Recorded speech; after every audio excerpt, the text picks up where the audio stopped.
വിവാഹിതരാകാൻ താല്പര്യമില്ലാത്ത പെൺകുട്ടികൾ, പുറംനിറഞ്ഞു നിൽക്കുന്ന ആൺകുട്ടികൾ. നമ്മുടെ യുവാക്കൾക്ക് എന്തോ പ്രശ്നമുണ്ടല്ലോ എന്ന് തോന്നിപ്പിക്കും പോലെയാണ് ഇപ്പോൾ കേരളത്തിലെ അവസ്ഥ. അതിൻ്റെ കാരണം തിരക്കിയപ്പോൾ ലഭിച്ച മറുപടി അമ്പരപ്പിച്ചു. മാതാപിതാക്കൾ തമ്മിലുള്ള പ്രശ്നങ്ങൾ കണ്ടു വളർന്നവർ, വീട്ടിൽ അമ്മ അനുഭവിക്കുന്ന കഷ്ടപ്പാടും ദുരിതവും നേരിൽ കാണുന്നവർ, അമ്മയ്ക്ക് നേരെയുള്ള അച്ഛൻ്റെ ക്രൂരതയും അടിമത്ത മനോഭാവവും. അതെ, ഈ തലമുറയ്ക്ക് ദാമ്പത്യ ജീവിതമെന്ന് കേട്ടാൽ തന്നെ പേടിയാണ്. ആലപ്പുഴ ചേർത്തലയിൽ സ്വന്തം മകളുടെ കൺമുന്നിലിട്ടാണ് അമ്മയെ അച്ഛൻ കൊലപ്പെടുത്തിയത്. ചേർത്തലയിൽ സജി എന്ന വീട്ടമ്മയുടെ കൊലപാതകത്തിൽ നിർണായകമായത് മകളുടെ മൊഴിയാണ്. പത്തനംതിട്ട റാന്നിയിൽ റീന എന്ന വീട്ടമ്മയെ മക്കളുടെ മുന്നിൽ വെച്ച് കൊലപ്പെടുത്തിയ കേസിൽ ഭർത്താവ് കുറ്റക്കാരനെന്ന് കോടതി വിധിച്ച ദിവസം കൂടിയാണിത്. വിശദമായി പരിശോധിക്കുകയാണ് പോലീസ് പട്രോൾ. സ്വാഗതം.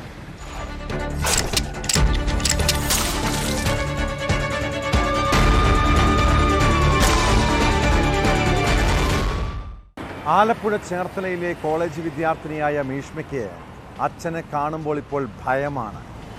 അവളുടെ കൺമുന്നിൽ വെച്ചാണ് അച്ഛൻ അമ്മയെ തലമുടിക്ക് പിടിച്ച് തല ഭിത്തിയിലിടിച്ചതും രണ്ടാം നിലയിൽ നിന്ന് താഴേക്ക് വലിച്ചെറിയുകയും ചെയ്തത്. ഗുരുതരമായി പരിക്കേറ്റ അമ്മ സജി ഒരു മാസത്തോളം വണ്ടാനം മെഡിക്കൽ കോളേജിൽ ചികിത്സയിലായിരുന്നു. കഴിഞ്ഞ ഞായറാഴ്ച വീട്ടമ്മ മരണത്തിന് കീഴടങ്ങി. പള്ളിയിൽ സംസ്കാരവും നടന്ന് 3-ാം ദിവസം മകളുടെ നിർണായക വെളിപ്പെടുത്തൽ. അച്ഛൻ സോണി അമ്മയെ കൊലപ്പെടുത്തിയതാണെന്ന് അവൾ തുറന്നു പറഞ്ഞതോടെ പോലീസ് മൃതദേഹം പോസ്റ്റ്മോർട്ടത്തിനായി പുറത്തെടുത്തിട്ടുണ്ട്. നാളെ നടക്കുന്ന പോസ്റ്റ്മോർട്ടത്തിന് ശേഷം പോലീസ് നിയമ നടപടിയിലേക്ക് കടക്കും.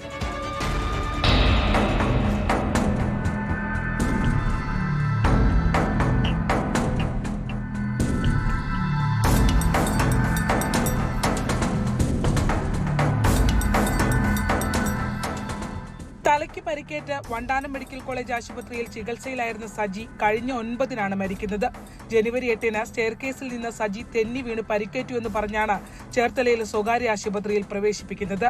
തലക്കേറ്റ മുറിവ് ഗുരുതരമായതിനാൽ പിന്നീട് വണ്ടാനം മെഡിക്കൽ കോളേജിലേക്ക് മാറ്റി. 1 മാസം കോമ സ്റ്റേജിൽ വണ്ടാനത്ത് തുടർന്ന ശേഷം മരിക്കുകയായിരുന്നു. ചേർത്തല സെന്റ് മേരീസ് ഫെറോന പള്ളിയിൽ ഞായറാഴ്ച സംസ്കാരവും നടന്നു. അമ്മയുടെ മരണം കൊലപാതകമാണെന്ന് ചൂണ്ടിക്കാട്ടി മകൾ മിഷ്മ കഴിഞ്ഞ ദിവസം പോലീസിൽ പരാതി നൽകിയതോടെ സോണിയെ അന്വേഷണ സംഘം കസ്റ്റഡിയിലെടുക്കുകയായിരുന്നു. RDO അനുമതി നൽകിയതോടെ സംസ്കാരം കഴിഞ്ഞ് 3-ാം ദിനം പള്ളി സെമിത്തേരിയിൽ നിന്ന് മൃതദേഹം പോലീസ് പുറത്തെടുത്തു.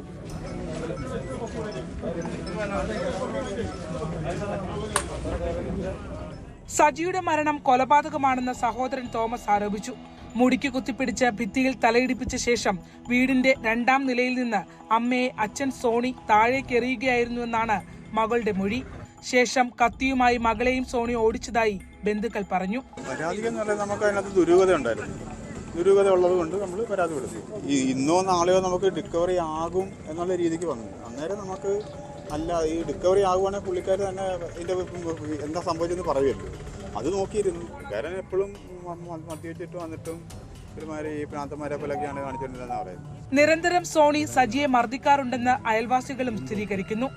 അവിടെ വീട്ടിൽ വഴക്കൊക്കെ ഉണ്ടാകാറുണ്ടെന്നുള്ളതാണ് എൻ്റെ അറിവ്. ഇടയ്ക്കിടയ്ക്ക് ദാമ്പത്യ പ്രശ്നങ്ങളുണ്ട്. അതിനകത്ത് അലമ്പോല പോലും വഴക്കും ഡ്രങ്കണായിരുന്നു. അപ്പോൾ പിന്നെ എന്താ ചെയ്യണമെന്ന് പറയാം, പുള്ളിക്ക് തന്നെ അറിയാൻ പറ്റില്ല.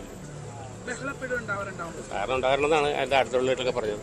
മൃതദേഹം പുറത്തെടുത്തതും ഇൻക്വസ്റ്റ് നടപടികളുമെല്ലാം മകൾ മിഷ്മയുടെ സാന്നിധ്യത്തിലായിരുന്നു.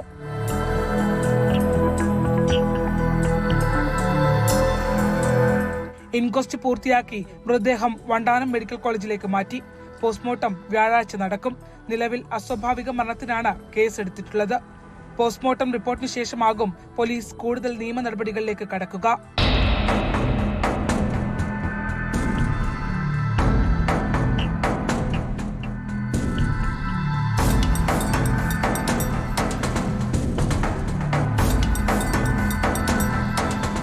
ന്യൂസ് 18 ആലപ്പുഴ. ദാമ്പത്യ പ്രശ്നങ്ങളും സംശയരോഗവുമാണ് പല കുടുംബങ്ങളെയും ചോരക്കളമാക്കുന്നത്, കുഞ്ഞുങ്ങളെ അനാഥരാക്കുന്നത്. പത്തനംതിട്ട റാന്നിയിൽ 10 വർഷം മുൻപ് അമ്മയെ അച്ഛൻ ക്രൂരമായി കൊലപ്പെടുത്തിയത് നേരിൽ കാണേണ്ടി വന്ന 2 കുഞ്ഞുങ്ങൾക്ക് ഇപ്പോഴും ആ ദിവസം പേടി സ്വപ്നമാണ്. 2014 ഡിസംബർ 28-നാണ് റാന്നി സ്വദേശിനി റീനയെ ഭർത്താവ് മനോജ് ഇഷ്ടിക കൊണ്ടും ജാക്കി ലിവർ ഉപയോഗിച്ചും ക്രൂരമായി കൊലപ്പെടുത്തിയത്.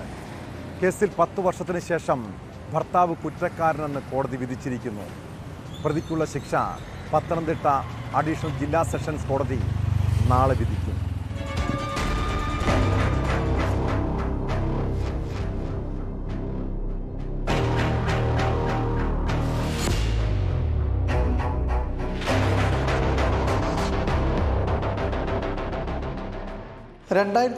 ഡിസംബർ 22 പുലർച്ചെയായിരുന്നു ഭാര്യ റീനയെ ഭർത്താവ് മനോജ് കൊലപ്പെടുത്തിയത്. ഭാര്യയിലുള്ള സംശയത്തെ തുടർന്നായിരുന്നു കൊലപാതകം. ഇഷ്ടിക കൊണ്ടും ജാക്കി ലിവർ ഉപയോഗിച്ചും ക്രൂരമായി മർദ്ദിച്ചാണ് റീനയെ കൊലപ്പെടുത്തിയത്. റീനയുടെ മക്കളുടെയും മാതാവിൻ്റെയും മുന്നിൽ വെച്ചായിരുന്നു ക്രൂരമായ മർദ്ദനം. മക്കളും റീനയുടെ അമ്മയും സാക്ഷിയായ കേസിൽ കൊലപാതകം, തടഞ്ഞുവെക്കൽ എന്നീ കുറ്റങ്ങൾ തെളിഞ്ഞതായി പത്തനംതിട്ട അഡീഷണൽ ജില്ലാ സെഷൻസ് കോടതി നിരീക്ഷിച്ചു.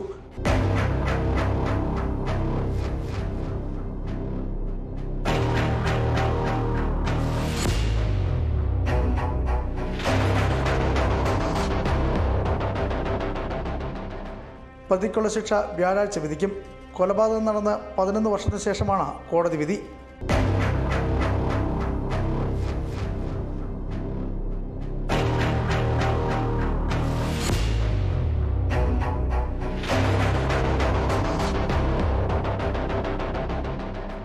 ന്യൂസ് 18 പത്തനംതിട്ട. ശരീരത്ത് കോമ്പസ് കൊണ്ട് മുറിവുണ്ടാക്കിയ ശേഷം ലോഷൻ ഒഴിച്ചു. വിവസ്ത്രനാക്കിയ ശേഷം ശരീരത്തിൻ്റെ സ്വകാര്യ ഭാഗങ്ങളിൽ ഡംബൽ വെയിറ്റ് വെച്ച് ക്രൂര പീഡനം. 3 മാസത്തോളം നീണ്ട നരകയാതന. കോട്ടയം ഗവൺമെൻറ് നഴ്സിംഗ് കോളേജിലെ ഹോസ്റ്റലിൽ ക്രിമിനൽ സംഘങ്ങൾ ജൂനിയർ വിദ്യാർത്ഥികളോട് കാട്ടിയ ക്രൂരതയെക്കുറിച്ചറിഞ്ഞാൽ മനസ്സാക്ഷിയുള്ളവരുടെ ഉള്ളുനീറും. മാസങ്ങൾ നീണ്ട പീഡന പരമ്പരയ്ക്ക് ശേഷമാണ് 6 വിദ്യാർത്ഥികൾ എല്ലാം വെളിപ്പെടുത്തിയത്. സംഭവത്തിൽ ഗാന്ധിനഗർ പോലീസ് 3-ാം വർഷ വിദ്യാർത്ഥികളായ 5 പേരെ അറസ്റ്റ് ചെയ്തു.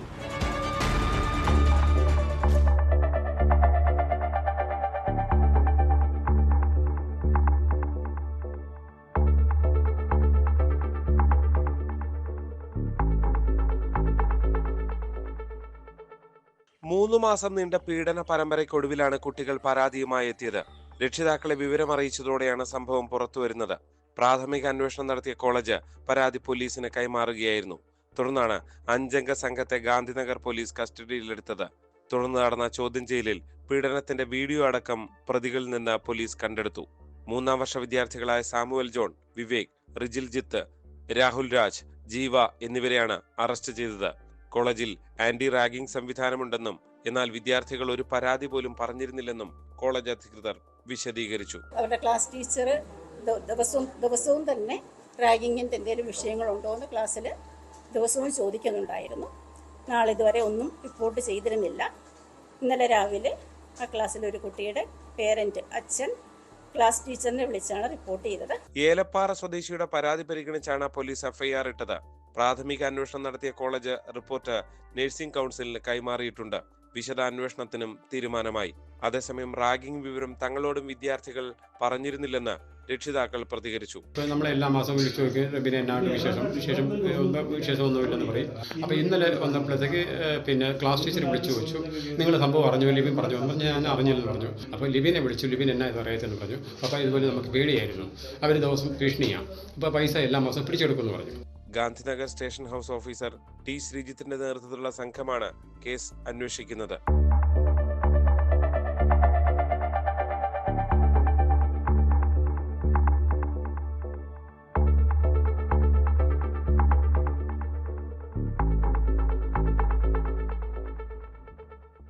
റാഗിംഗ് വിരുദ്ധ പ്രവർത്തനങ്ങളെല്ലാം നടക്കുന്നുണ്ട്. റാഗിംഗ് നടക്കുന്നുണ്ടോ എന്ന് ഓരോ ദിവസവും വിദ്യാർത്ഥികളോട് ചോദിക്കാറുണ്ട്. പക്ഷെ കുട്ടികളാരും ഇതുവരെ പരാതി പറഞ്ഞിട്ടില്ല.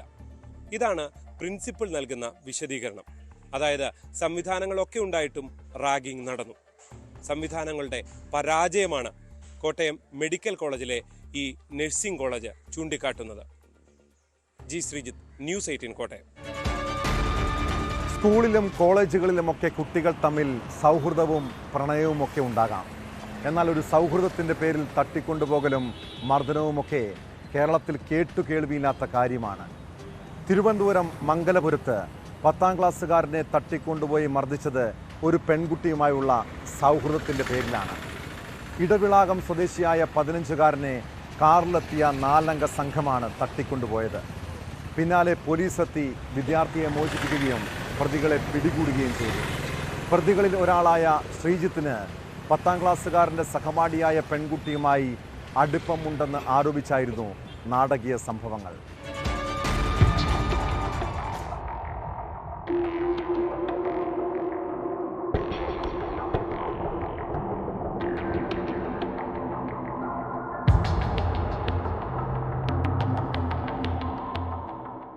ഇടവിളാകം സ്വദേശിയായ 15-കാരനെയാണ് കാറിലെത്തിയ 4-അംഗ സംഘം തട്ടിക്കൊണ്ടുപോയത്. കഴിഞ്ഞ ദിവസം രാത്രി 7:45-ഓടെയാണ് സംഭവം. വിവരമറിഞ്ഞ് പോലീസ് 10ാം ക്ലാസ്സുകാരന്റെ മൊബൈൽ ഫോണിലേക്ക് വിളിച്ചപ്പോൾ പ്രതികളാണ് ഫോൺ എടുത്തത്. ഇവർ പോലീസിനെ അസഭ്യം പറഞ്ഞ് ഫോൺ കട്ട് ചെയ്തു. തുടർന്ന് പോലീസ് ഇവരെ പിന്തുടരുകയും കീഴാറ്റിങ്ങലിൽ റബ്ബർ തോട്ടത്തിൽ നിന്ന് കുട്ടിയെ കണ്ടെത്തുകയുമായിരുന്നു. കാറുമായി കടന്ന പ്രതികളെ രാവിലെയാണ് കസ്റ്റഡിയിലെടുത്തത്. കുടബൂർ സ്വദേശി ശ്രീജിത്ത്, വേങ്ങോട് സ്വദേശികളായ അഭിരാജ്, അഭിറാം, അശ്വിൻ ദേവ് എന്നിവരെയാണ് പിടികൂടിയത്. തട്ടിക്കൊണ്ടുപോകാൻ ഉപയോഗിച്ച കാറും കസ്റ്റഡിയിലെടുത്തു. വീട്ടിൽ നിന്ന് വിളിച്ചിറക്കി വണ്ടി കയറ്റി കൊണ്ടുപോയി കൊണ്ടുവന്ന് പറഞ്ഞാണ് ഞാൻ അറിഞ്ഞത്. ഞാൻ അവിടെ ഇല്ലായിരുന്നു. അപ്പം ഇതിന് 2 ദിവസം മുമ്പും ഇതുപോലെ വന്ന് ബൈക്കിൽ, ഇവിടെ വെച്ചല്ല, ആറ്റിങ്ങിൽ വെച്ചിട്ട് അങ്ങോട്ടാണ് ബൈക്കിൽ വന്ന് 2 പേർ വിളിച്ച് കയറ്റി പിന്നെ കൊണ്ടുപോയി ഒരു വീട്ടിൽ കൊണ്ടുവന്നിട്ട് അവനെ ഒരുപാട് ഉപദ്രവിക്കുകയും കഞ്ചാവൊക്കെ വലിപ്പിച്ചിട്ട് കുറേ കഴിഞ്ഞ് അവനെ അവിടെ നിന്ന് അടിയൊക്കെ കൊടുത്ത് വിട്ടു. അവൻ തിരിച്ചു വന്നു. ഇവിടെ വന്നിട്ട് പിന്നെ വീട്ടിൽ വന്നിട്ട് വീട്ടിലായിട്ട് പരാതി പറഞ്ഞു. അങ്ങനെ അവിടെ നിന്ന് ആൾ വന്നു ഇവിടെ സ്റ്റേഷനിൽ പരാതി കൊടുത്തിട്ട് അവരാരും പിന്നെ നടപടി എടുക്കുകയോ അന്വേഷിക്കുകയോ ചെയ്തില്ല. ആശുപത്രിയിൽ പോകാൻ വേണ്ടി പറഞ്ഞ് ആശുപത്രിയിലേക്ക് വിട്ടു. പ്രതി ശ്രീജിത്തിന് 10ാം ക്ലാസ്സുകാരന്റെ സഹപാഠിയായ പെൺകുട്ടിയുമായി അടുപ്പമുണ്ടായിരുന്നു. ഈ പെൺകുട്ടിയുമായി 10ാം ക്ലാസ്സുകാരൻ അടുത്ത സൗഹൃദം പുലർത്തുന്ന ആരോപിച്ചാണ് പ്രതികൾ തട്ടിക്കൊണ്ടുപോയത്. കഴിഞ്ഞ ശനിയാഴ്ചയും ഈ വിദ്യാർത്ഥിയെ ബൈക്കിലെത്തിയ 2-അംഗ സംഘം ബലമായി പിടിച്ചുകൊണ്ടുപോയി വീടിനുള്ളിൽ പൂട്ടിയിട്ട് മർദ്ദിച്ചിരുന്നു. അന്ന് പരാതി നൽകിയിരുന്നില്ല. പ്രതികൾക്കെതിരെ തട്ടിക്കൊണ്ടുപോകലിനും മർദ്ദനത്തിനുമാണ് കേസെടുത്തിട്ടുള്ളത്. മംഗലപുരം SHO ഹേമന്ത് കുമാറിന്റെ നേതൃത്വത്തിലുള്ള പോലീസ് സംഘമാണ് പ്രതികളെ അറസ്റ്റ് ചെയ്തത്.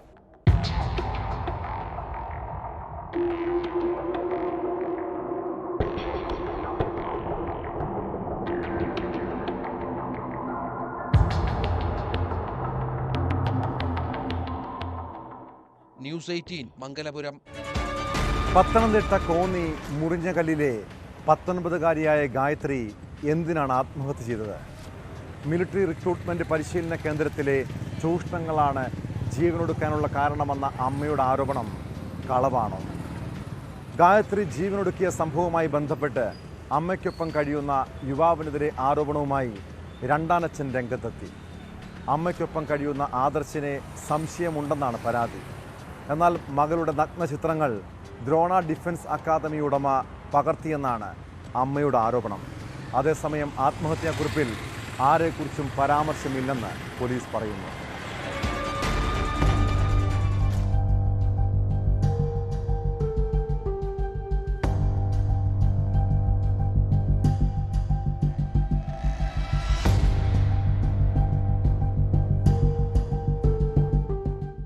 പത്തൊൻപതുകാരിയുടെ മരണത്തിൽ കൂടുതൽ ആരോപണങ്ങൾ ഉയരുകയാണ്. കഴിഞ്ഞ 1 വർഷമായി ആദർശ് എന്നയാൾക്കൊപ്പമാണ് മരിച്ച ഗായത്രിയുടെ അമ്മ കഴിയുന്നതെന്നും ഇയാളെ സംശയമുണ്ടെന്നുമാണ് രണ്ടാനച്ഛൻ ചന്ദ്രശേഖരന്റെ ആരോപണം. അടൂരിലെ സ്ഥാപനം ശരിയല്ലെന്നും മകളെ അയക്കരുതെന്നും അമ്മ രാജിയോട് പറഞ്ഞിരുന്നു. 1 വർഷമായി രാജിയുമായി ബന്ധമില്ലെന്നും ചന്ദ്രശേഖരൻ പറയുന്നു. സംശയങ്ങൾ ഒരുപാടുണ്ട്. ഒരിക്കലും അവൾ ആത്മഹത്യ ചെയ്യത്തില്ല. കാരണം അത്ര ബോൾഡാണ് അവള്. എനിക്കറിയാം, കുഞ്ഞുനാൾ മുതൽ അവളെ ഞാൻ വളർത്തിയതാണ്. എൻ്റെ നെഞ്ചത്ത് കിടന്ന എൻ്റെ കുഞ്ഞു വളർത്തി. പ്രായത്തിൽ കൂടുതൽ പക്വത ഉണ്ടായിരുന്നു. ഞാൻ 1 വർഷമായിട്ട് ഈ പറയുന്ന മകളും ഞാനും പിന്നെ രാജീവായിട്ട് ഒരു കോണ്ടാക്ട് 1 വർഷമായിട്ട്. അത് കോന്നി പോലീസ് സ്റ്റേഷനിൽ പിന്നെ ഇവർ തന്നെയാണ് എന്നെ വേണ്ട, എൻ്റെ കൂടെ ജീവിക്കുന്നില്ല എന്നും പറഞ്ഞ് പോയത്. എനിക്ക് 2 പേരെ സംശയമുണ്ട്. ഒന്ന് സ്ഥാപനത്തിൽ, മറ്റൊന്ന് ഇപ്പോൾ ഈ സ്ത്രീയുടെ കൂട്ടത്തിൽ താമസിക്കുന്നവരെ സംശയമുണ്ട്. ആദർശ്. ഇതിനിടെ മരണത്തിൽ ആർക്കും പങ്കില്ലെന്ന കുറിപ്പ് കണ്ടെത്തിയതായി കൂടൽ പോലീസ് പറഞ്ഞു. വീട് മുഴുവൻ താൻ തിരഞ്ഞതാണെന്നും ഒരു കുറിപ്പുമില്ലെന്നുമാണ് അമ്മ രാജി പറയുന്നത്. അടൂരിലെ ഡിഫൻസ് അക്കാദമി നടത്തിപ്പുകാരൻ മകളുടെ നഗ്നചിത്രങ്ങൾ പകർത്തി ഭീഷണിപ്പെടുത്തിയെന്നും അമ്മ രാജി ആരോപിച്ചു. ഇച്ചിരി ഇല്ലാത്തൊരു പെൺകുട്ടിയുടെ നഗ്നത കാണിച്ചിട്ട് അതിനെ ഭീഷണിപ്പെടുത്തുക എന്ന് പറഞ്ഞാൽ അത് ന്യായമാ? 50 വയസ്സുള്ള ഒരു കാരകൻ ചെയ്തതാ. അവനൊരു കമാൻഡറോ? ഇവനാണോ ഒരു ആർമി ഉദ്യോഗസ്ഥൻ? അടൂരിലെ ദ്രോണ ഡിഫൻസ് അക്കാദമി ഉടമ ഇപ്പോൾ ഒളിവിലാണ്. ആരോപണങ്ങളിൽ കൂടുതൽ അന്വേഷണത്തിലേക്ക് കടക്കുകയാണ് പോലീസ്.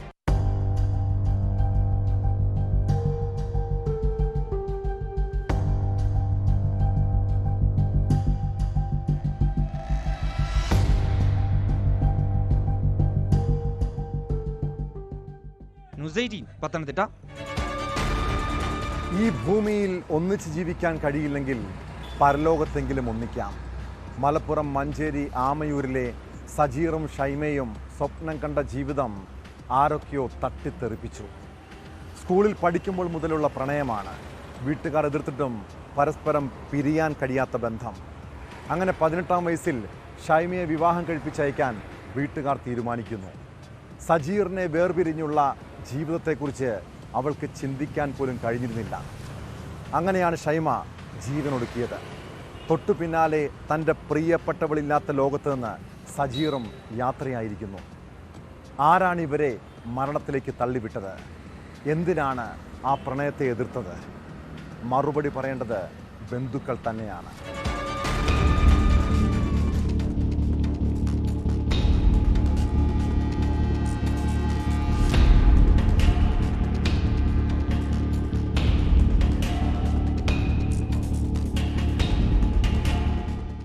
അവർ ഇപ്പോൾ മറ്റൊരു ലോകത്ത് ഒരുമിച്ചിട്ടുണ്ടാകും. അങ്ങനെ മാത്രമേ വേദനയോടെ സജീറിന്റെ മരണത്തെക്കുറിച്ച് നാട്ടിലെ ഏതൊരാളും പറയൂ. ഷൈമ മരിച്ച സമയം മുതൽ സജീവും സ്വയം ജീവനൊടുക്കാൻ ശ്രമിച്ചുകൊണ്ടിരിക്കുകയായിരുന്നു. ബുധനാഴ്ച രാവിലെ എടവണ്ണ പുകമണ്ണയിലാണ് തൂങ്ങി മരിച്ച നിലയിൽ സജീറിനെ കണ്ടെത്തിയത്. ചികിത്സയിലായിരുന്ന സജീർ കഴിഞ്ഞ ദിവസം മഞ്ചേരി മെഡിക്കൽ കോളേജിൽ നിന്ന് ആരുമറിയാതെ പോയി. തുടർന്ന് വീട്ടുകാരും സുഹൃത്തുക്കളും ചേർന്ന് നടത്തിയ പരിശോധനയിലാണ് സജീറിനെ തൂങ്ങി മരിച്ച നിലയിൽ കണ്ടെത്തിയത്. ഇഷ്ടമില്ലാത്ത വിവാഹം ഉറപ്പിച്ചതിനെ തുടർന്ന് ഈ മാസം 3-നാണ് ഷൈമ സിനിവർ വീട്ടിൽ തൂങ്ങി മരിച്ചത്. വിവാഹ ചടങ്ങുകൾ അടുത്ത ദിവസം നടക്കാനിരിക്കെയായിരുന്നു ഷൈമയുടെ മരണം. വിവാഹത്തിന് ഷൈമയ്ക്ക് താല്പര്യമില്ലായിരുന്നു എന്നാണ് പോലീസിന് ലഭിച്ച വിവരം.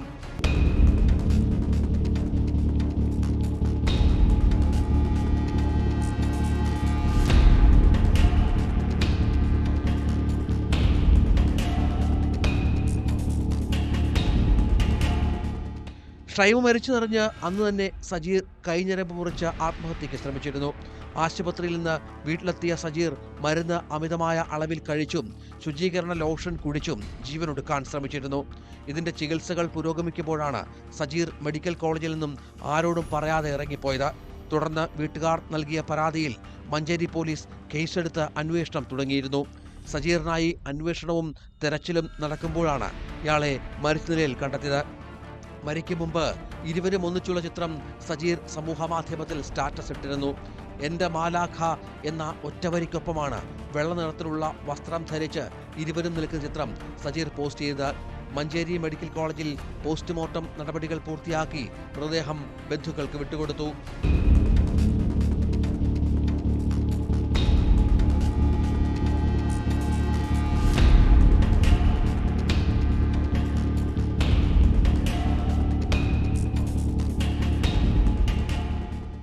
ന്യൂസ് 18 മലപ്പുറം.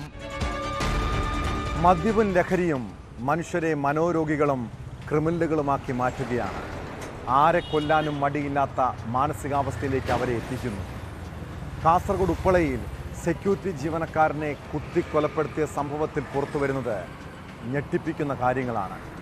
പയ്യന്നൂർ സ്വദേശി സുരേഷിനെ കൊലപ്പെടുത്തിയ സവാദ് നിരവധി ക്രിമിനൽ കേസുകളിൽ പ്രതിയെന്ന് പോലീസ് പറയുന്നു. സുരേഷ് കൊല്ലപ്പെട്ട് 24 മണിക്കൂർ കഴിഞ്ഞിട്ടും പ്രതിയെ കണ്ടെത്താൻ പോലീസിന് കഴിഞ്ഞിട്ടില്ല. മദ്യപാനത്തിൻ്റെ ഉണ്ടായ തർക്കമാണ് കൊലപാതകത്തിലേക്ക് നയിച്ചതെന്നാണ് വിവരം.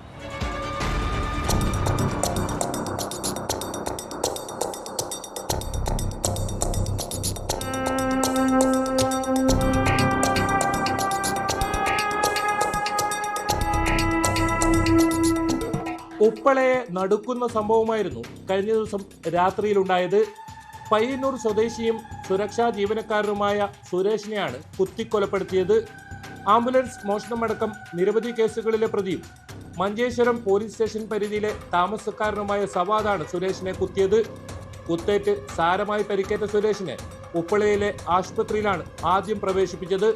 എന്നാൽ നില ഗുരുതരമായതിനാൽ മംഗളൂരുവിലെ സ്വകാര്യ ആശുപത്രിയിലേക്ക് മാറ്റിയെങ്കിലും ജീവൻ രക്ഷിക്കാനായില്ല. ഇരുവരും ലഹരി ഉപയോഗിച്ചിരുന്നെന്നും തുടർന്നുണ്ടായ വാക്കുതർക്കത്തിനിടയിൽ സവാദ് സുരേഷിനെ കുത്തിയെന്നുമാണ് പോലീസ് പറയുന്നത്. വയറിലേറ്റ ആഴത്തിലുള്ള മുറിവാണ് മരണകാരണം.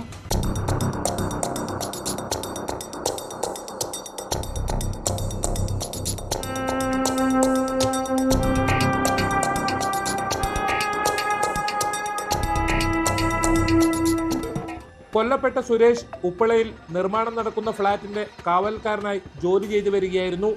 സുരേഷും സവാദും തമ്മിൽ നേരത്തെയും തർക്കമുണ്ടായിരുന്നു. സംഭവത്തിൽ കൊലക്കുറ്റത്തിന് കേസെടുത്ത് മഞ്ചേശ്വരം പോലീസ് അന്വേഷണം ഊർജിതമാക്കി.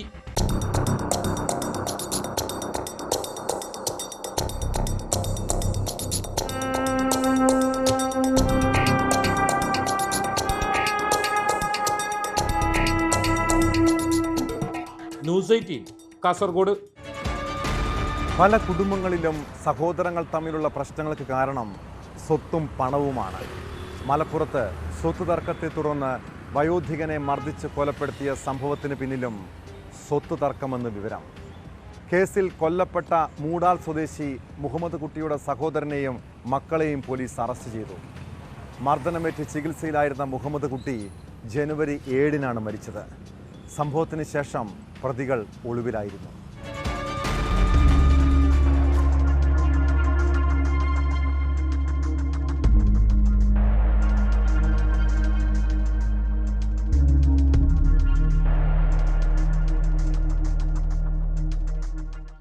കുറ്റിപ്പുറം മൂടാലിൽ സ്വത്ത് തർക്കത്തെ തുടർന്ന് വൃദ്ധനെ സഹോദരങ്ങളും മക്കളും ചേർന്ന് മർദ്ദിച്ചു കൊലപ്പെടുത്തിയ സംഭവത്തിൽ ഒളിവിലായിരുന്ന 2 പ്രതികളെയാണ് അറസ്റ്റ് ചെയ്തത്. കുറ്റിപ്പുറം മൂടാൽ സ്വദേശി ചിറ്റകത്ത് ആലിയാമുട്ടിയുടെ മക്കളായ അബ്ദുൽ സലാം, മുഹമ്മദ് അസ്കർ എന്നിവരാണ് അറസ്റ്റിലായത്.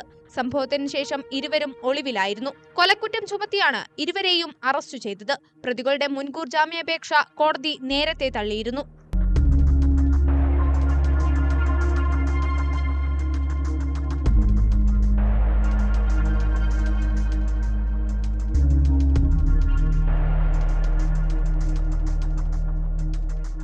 കുറ്റിപ്പുറം മൂടാൽ ടൗണിൽ വെച്ചാണ് ചിറ്റകത്ത് മുഹമ്മദ് കുട്ടിയെ പ്രതികൾ മർദ്ദിച്ചത്.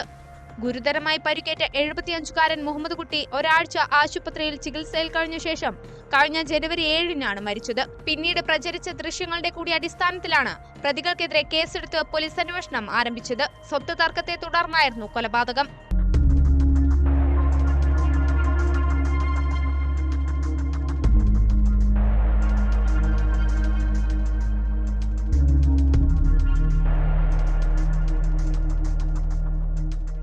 ന്യൂസ് 18 തിരൂർ. സംസ്ഥാനത്ത് ഓൺലൈൻ തട്ടിപ്പ് സംഘങ്ങൾ പിടിമുറുക്കുകയാണ്. അതിൽ കുടുങ്ങുന്നവരിൽ ഡോക്ടർമാരും ഉന്നത ഉദ്യോഗസ്ഥരും വരെയുണ്ട്. കാസർഗോഡ് ഓൺലൈൻ ജോലിയുടെ മറവിൽ ഒരു ഡോക്ടറിൽ നിന്ന് തട്ടിയെടുത്തത് 2,23,00,000 രൂപയാണ്. കേസിൽ പോലീസിൻ്റെ അന്വേഷണമെത്തിയത് ഉത്തരേന്ത്യൻ സംഘത്തിലേക്കൊന്നുമല്ല. പയ്യന്നൂർ സ്വദേശി മുഹമ്മദ് നൌഷാദിൻ്റെ നേതൃത്വത്തിലായിരുന്നു തട്ടിപ്പ്. കേസിൽ പ്രതി നൌഷാദിനെ പോലീസ് അറസ്റ്റ് ചെയ്തു. കേരളത്തിനകത്തും പുറത്തും സമാന രീതിയിൽ ഇയാൾക്കെതിരെ നിരവധി കേസുകളുണ്ട്. 2024-ൽ കൊച്ചിയിൽ മുംബൈ പോലീസ് ചമഞ്ഞ് പണം തട്ടിയ കേസിലെ പ്രതിയാണ് പിടിയിലായ Naushad.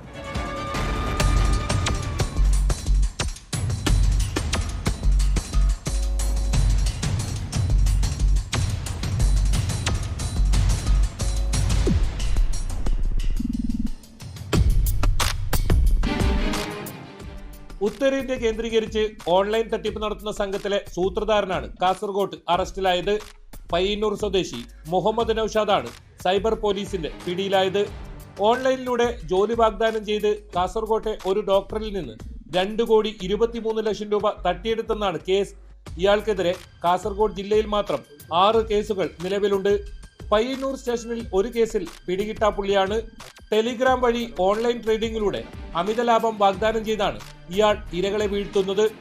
Mumbai police ചമഞ്ഞ് video call ചെയ്ത് ഭീഷണിപ്പെടുത്തി പണം തട്ടിയതിന് കൊച്ചി ഇൻഫോ പാർക്ക് പോലീസ് സ്റ്റേഷനിൽ 2024-ൽ രജിസ്റ്റർ ചെയ്ത കേസിലും നൌഷാദ് പ്രതിയാണ്. മറ്റു രാജ്യങ്ങൾ കേന്ദ്രീകരിച്ചും ഓൺലൈൻ തട്ടിപ്പ് നടത്തിയതായി അന്വേഷണത്തിൽ വ്യക്തമായിട്ടുണ്ട്. ഇയാളുടെ കൂടുതൽ വിവരങ്ങൾ നമ്മൾ സൈബർ സെല്ലിൽ ശേഖരിച്ചു വരികയാണ്. തീർച്ചയായും ഉത്തരേന്ത്യൻ ലോബിയായി ബന്ധപ്പെട്ട ഒരു സംഘത്തിൽപ്പെട്ട ആളെന്നാണ് പ്രാഥമികമായിട്ട് മനസ്സിലാകുന്നത്. 46 അക്കൗണ്ടിലേക്ക് ഡോക്ടർക്ക് പണം കൈമാറുമ്പോൾ ആൾക്ക് സംശയങ്ങളൊന്നും തോന്നിയിട്ടില്ല. അല്ല, അവരുടെ മോഡസ് എന്ന് പറയുന്നത് പലതരത്തിലും പറഞ്ഞ് വിശ്വസിപ്പിച്ച് ആളുകളുടെ കയ്യിൽ നിന്നും പണം തട്ടിയെടുക്കുക എന്നുള്ളൊരു മോഡസാണ് ഇത്തരം തട്ടിപ്പുകാർ ഉപയോഗിക്കുന്നത്. അതിൽപ്പെട്ട ഒരാളാണ് ഈ ഇന്നത്തെ പ്രതി. ഇയാളും നേരത്തെ ഇത്തരം കേസുകളിൽ ഉൾപ്പെട്ട ഒരാളാണെന്നാണ് മനസ്സിലാക്കിയത്. ഇയാളുടെ മൊബൈൽ ഫോൺ പരിശോധിച്ചതിൽ അന്താരാഷ്ട്ര ബന്ധമുള്ളതായി തെളിവുകളും പോലീസ് കണ്ടെത്തിയിട്ടുണ്ട്.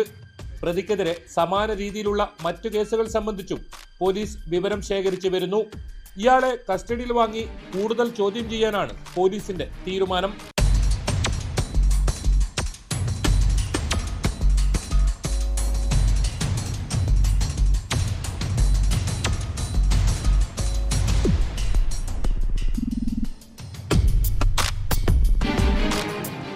ന്യൂസ് 18 കാസർഗോഡ്. കുറ്റകൃത്യങ്ങളുടെ മറ്റു ചില വാർത്തകൾ ചുരുക്കത്തിൽ. ബാലരാമപുരത്ത് കുട്ടി കൊല്ലപ്പെട്ട സംഭവത്തിൽ കുട്ടിയുടെ അമ്മയെ പോലീസുകാരൻ പീഡിപ്പിച്ചതായി പരാതി. ഭർത്താവിന്റെ ബന്ധുവായ പോലീസുകാരനെതിരായ പരാതിയിൽ നെയ്യാറ്റിൻകര പോലീസ് അന്വേഷണം തുടങ്ങി. ബാലരാമപുരം അന്തിയൂർ അനീഷ് വധക്കേസിൽ 2ഉം 3ഉം പ്രതികൾ കുറ്റക്കാരെന്ന് കോടതി. മുടവൂർ പാറ സ്വദേശി ബിനുകുമാർ, കൂടല്ലൂർ സ്വദേശി അനിൽകുമാർ എന്നിവർ കുറ്റക്കാരെന്ന് കണ്ടെത്തിയത് നെയ്യാറ്റിൻകര അഡീഷണൽ ജില്ലാ സെഷൻസ് കോടതി.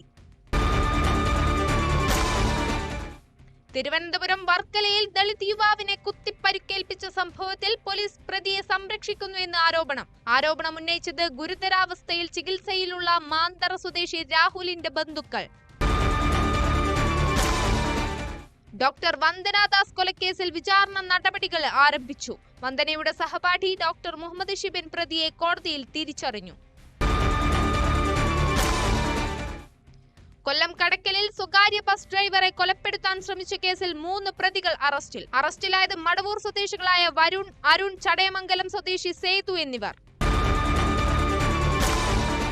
മുക്കം മാമ്പറ്റയിൽ ഹോട്ടൽ ജീവനക്കാരിയെ പീഡിപ്പിക്കാൻ ശ്രമിച്ച കേസിൽ പ്രതികളുമായി തെളിവെടുത്തു. ഹോട്ടൽ ഉടമ ദേവദാസ്, ജീവനക്കാരനായ സുരേഷ്, റിയാസ് എന്നിവരെയാണ് കസ്റ്റഡിയിൽ വാങ്ങി തെളിവെടുത്തത്. നമ്മുടെയൊക്കെ ബന്ധങ്ങൾക്ക് എന്താണ് സംഭവിക്കുന്നത്? പരസ്പരം സ്നേഹിക്കാൻ കഴിയാത്ത മനുഷ്യർ, പങ്കുവെക്കാത്ത മനോഭാവം, കുടുംബങ്ങളിലും സൗഹൃദങ്ങളിലുമൊക്കെ സംഭവിക്കുന്ന തകർച്ചയ്ക്ക് കാരണം ബന്ധങ്ങളിലുണ്ടാകുന്ന വിള്ളലാണ്. നമ്മൾ സ്വാർത്ഥത നിറഞ്ഞ മനോഭാവത്തിലേക്ക് മാറുന്നു. എൻ്റെ ഇടമെന്ന കാഴ്ചപ്പാടാണ് സ്നേഹത്തെ തന്നെ ഇല്ലാതാക്കിയത്. അവിടെ പങ്കാളികളും സുഹൃത്തുക്കളുമൊക്കെയായി പ്രശ്നങ്ങൾ ഉടലെടുക്കാൻ തുടങ്ങി. ചതിയും സംശയവും മനുഷ്യരെ തമ്മിൽ അകറ്റി. കലാപകലുഷിതമായ ഈ ലോകത്ത് ഇനിയൊരു തിരിച്ചുവരവ് പ്രതീക്ഷിക്കാമോ? അതിന് പഴയ കാലത്തേക്ക് തിരിച്ചു പോകേണ്ടതുണ്ടോ? എല്ലാം തകർന്നെടുത്തതെന്ന് ഈ ലോകത്തെ കെട്ടിപ്പടുക്കണമെങ്കിൽ സ്നേഹത്തിലൂടെ, ഒത്തുചേരലിലൂടെ മാത്രമേ കഴിയൂ. ഇതോടെ ഇന്നത്തെ പോലീസ് പട്രോൾ പൂർണ്ണമാകുന്നു. നമസ്കാരം.